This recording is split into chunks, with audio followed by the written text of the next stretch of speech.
मोह कसा होतोय पहा. 30 वर नारळ फुटत आणायला लागले, नारळ म्हणजे 500च्या मोहापायी ते आता अर्धवट म्हणजे तुमचं निघून गेलेलं आहे.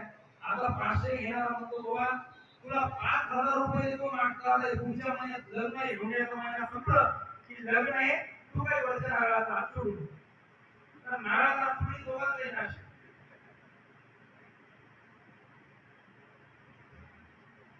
केवढा मोठा 5000 रुपये देतो. आता दोघांनाही खाली उतरायचं. नारळाचा खाली नसतं, सगळ्यात नंतर 40-50 फुटवर असतं.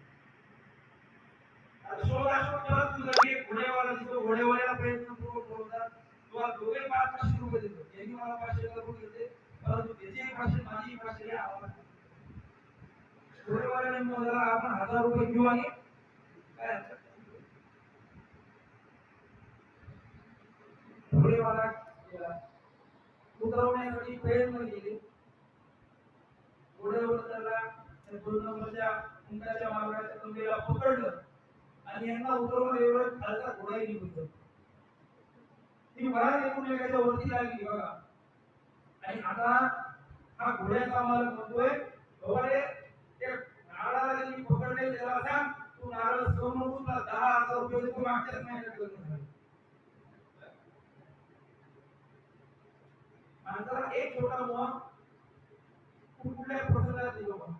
आणि जसं या यजमानाच्या कानावर शब्द पडतात की बघा आता हे उंटावाला 5,000 देणार आहे, घोड्यावाला 10,000 देणार आहे आणि 15,000 रुपये मी न्यू कशी आणली, बॅग आणलेली नाही, मला एवढी पिशवी लागल एवढी पिशवी लागल असा विचार करून आज नारळापासून थोडे सगळे तर सांगायचा उद्देश एवढा आहे की जन्माला आलेल्या प्रत्येक माणसाला 3 चुका आहेत.